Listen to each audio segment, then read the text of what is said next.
Oke, selamat pagi teman-teman semua. Assalamualaikum warahmatullahi wabarakatuh.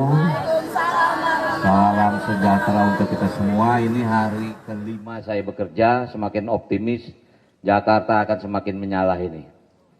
Hari ini memang saya berkunjung ke MRT, saya ingin tahu perencanaan pengembangan seperti apa. Dan saya jujur agak tidak menyangka bahwa mereka jauh lebih cepat mempersiapkannya daripada tim transisi. Memang saya agak fokus tentang pekerjaan MRT yang menuju Harmoni sampai ke Ancol. Di situ ada beberapa, dalam arti kata bukan kendala besar, tapi misalnya masalah lahan, itu juga menjadi kendala. Tapi insya Allah akan bisa kita selesaikan. Nah juga hari ini Pak Sekda dan beberapa kepala dinas mendampingi saya untuk saya tahu apa permasalahan dan bisa segera kita hadapi bersama-sama. Kemudian nanti saya akan ke Balai Kota, saya akan naik busway untuk juga saya tahu permasalahannya apa. Mudah-mudahan kita bisa menyelesaikan semua permasalahan Jakarta dengan waktu yang cepat. Cepat nih barangkali mudah-mudahan dalam waktu 5 tahun progresnya akan terasa.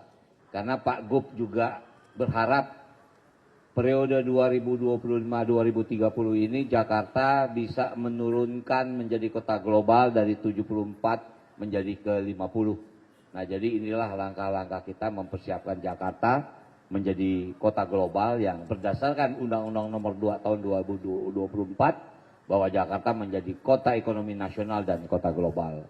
Inilah salah satu strategi yang harus kita siapkan. Bahkan nanti siang ini di Balai Kota kita rapat untuk perencanaan pengembangan selanjutnya. Mungkin itu yang bisa saya sampaikan. Silakan. Ya. Lia dari Radio Sonora tadi sepanjang perjalanan dari Lebak Bulus ke sini mungkin ada catatan khususnya baik itu dari sisi transportasi maupun mungkin pendukungnya seperti UMKM dan lain-lain seperti apa Pak Wagub? Catatan khusus yang internal tidak terlalu banyak, tapi mungkin yang lebih eksternal. Misal begini, di Pasar Jumat itu kita ada lahan yang sekarang jadi tempat parkir motor. Itu masih agak sembraut. Karena apa? Masih tanah. Saya tanya kapan itu diperbaiki. Insya Allah bulan Mei ini itu akan menjadikan satu area parkir yang cukup baik. Misalnya seperti itu. Tapi juga ada perencanaan lain. Misalnya kita akan bikin area parkir 7 tingkat ya. Rencana 7 tingkat di daerah itu. Untuk apa? Bisa menangkap daya tampung masyarakat yang ada di selatan. Mudah-mudahan saudara kita yang di Tangsel dari Tangerang masuk Jakarta nggak perlu pakai kendaraan pribadi, cukup parkir di sana dia bisa naik MRT sampai kemana dia mau. Misal itu. Kalau yang outside-nya nggak terlalu. Tadi saya sengaja lihat ke Blok M, saya jujur kaget. Saya tahu tadi Blok M itu maaf bukan berarti kata dia sempat drop. Blok M itu kan drop karena ekonomi kan. Tapi sekarang dengan ada MRT bisa connect ke mall, sekarang meningkat lagi. Blok M Plaza ya, saya mendapat informasi bahkan kenaikannya sampai 4%, 4 kali lipat kenaikan pengunjungnya. Itu kan mengindikasikan bahwa MRT yang disebut TOD itu sangat bermanfaat buat Jakarta. Misal seperti itu. Kalau yang dalam-dalam, tadi saya sudah bicara juga sama Pak Dirut. Tadi ada yang bilang, Pak kadang-kadang tapnya suka ngadat gitu kan. Nah saya bilang tolong itu diperbaiki. Kemudian juga ada beberapa lift yang memang kita siapkan untuk saudara-saudara kita yang disabilitas. Mereka sangat perlu, tolong itu menjadi prioritas. Jadi yang kalau internalnya saya sudah tidak terlalu khawatir karena mereka punya master plan yang jauh lebih baik gitu loh. Itu mungkin. Ya. Ya. Ya.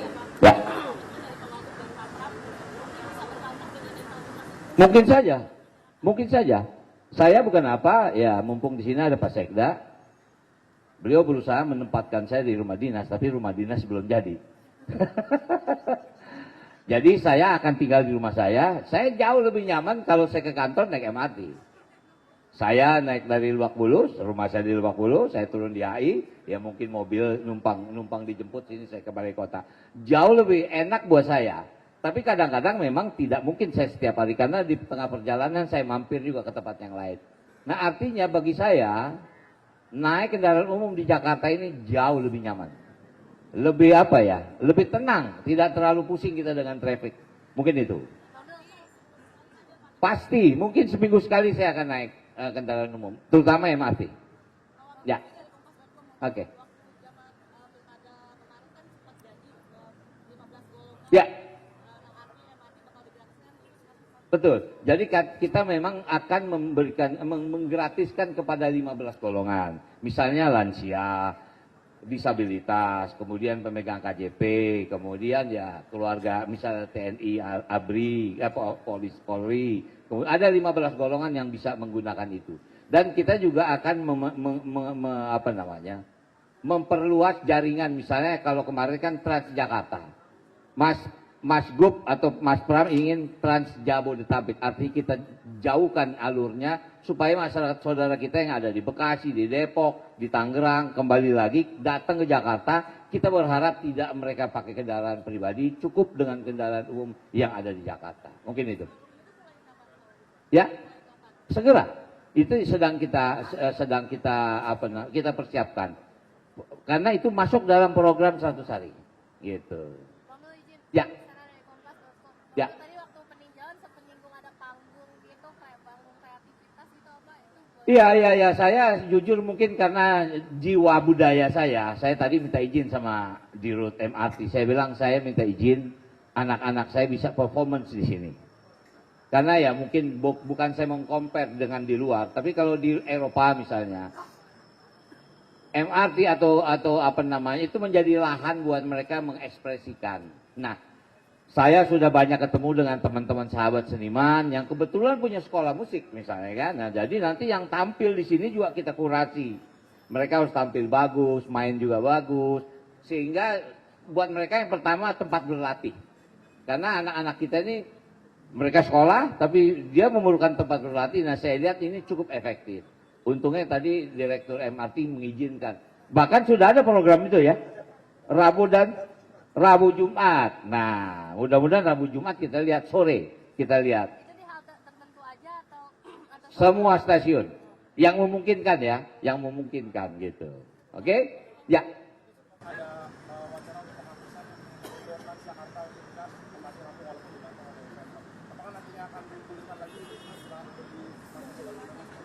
Kemana itu? Oh, yang bersentuhan. Itu daerah Blok M ya. Itu nanti kebijakan kita akan pelajari lagi. Oke. soal penutupan cerita itu gimana kalau ke 5D Pak? Soalnya ada penutupan sementara kan sebenarnya dari cerita cukup banyak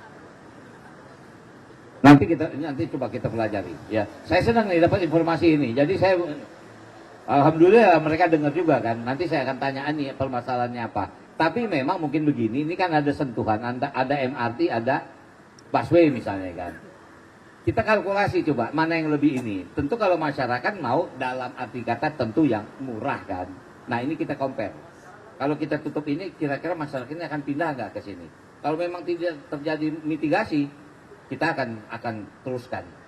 Artinya kepentingan masyarakat jauh lebih kita utamakan. Ya. Pasti armada bertambah.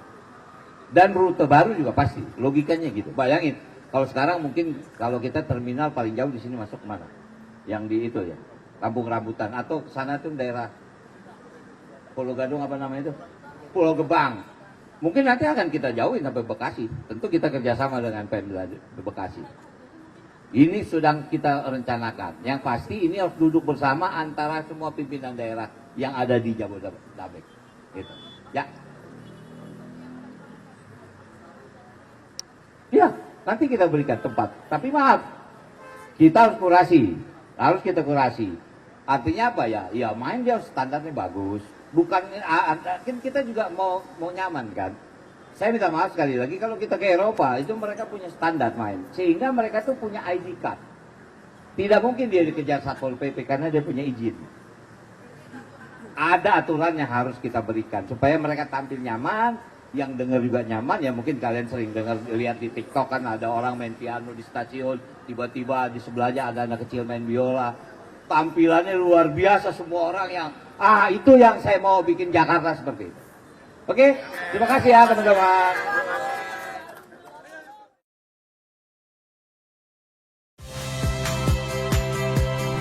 Saya Rahmat Ibrahim. Saksikan program-program Kompas TV melalui siaran digital, pay TV, dan media streaming lainnya. Kompas TV, independen, terpercaya.